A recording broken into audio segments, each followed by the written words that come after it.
Weekend ஆனா எப்ப பார்த்தாலும் பொங்கல், பூரி, இட்லி, வடகறி இப்படி இல்லாம பிளாக் காஃபி ப்ளஸ் இது கூட ஓட்ஸ் வெஜிடபிள் ஆம்லேட் இது என்னோட ரொம்பவே ஃபேவரெட்டு.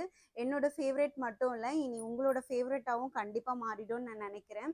கண்டிப்பா நீங்களும் ட்ரை பண்ணுங்க. இது எப்படி பண்ணலான்றது பார்க்கலாம். நான் ஒரு பவுல்ல ஒரு 1/4 கப்பு ஓட்ஸ் எடுத்திருக்கேன். ஆனியன், டொமேட்டோ, அப்புறம் கேரட், அப்புறம் விதைய நீக்கின பச்சை மிளகாய் இதையெல்லாம் ஆட் பண்ணிக்கிறேன். அப்புறம் தூளா நறுக்குன கொத்தமல்லி, 2 ஹோல் எக்கு, 1/4 டீஸ்பூன் உப்பு, 1/4 டீஸ்பூன் கரம் மசாலா இதெல்லாம் நல்லா கலக்கி விட்டுக்கிறேன். நல்லா ஒன்று சேர கலக்கி விட்டுக்கலாம். இந்த அளவுக்கு கலக்கிட்டு ஒரு 10 நிமிஷத்துக்கு மூடி போட்டு ஊறட்டும் ஓட்ஸோட எக்கு மசாலா எல்லாம். ஒரு 10 நிமிஷம் கழிச்சு நான் பேனை க்ரீஸ் பண்ணிக்கிறேன். க்ரீஸ் பண்ணிட்டு நம்ம கலக்கி வச்சிருந்த ஆம்லேட் கலவையை இதில் ஊற்றிக்கலாம். நல்லா ஸ்ப்ரெட் பண்ணி விட்டு ஒரு லிட்டு போட்டு மூடி வச்சிருங்க.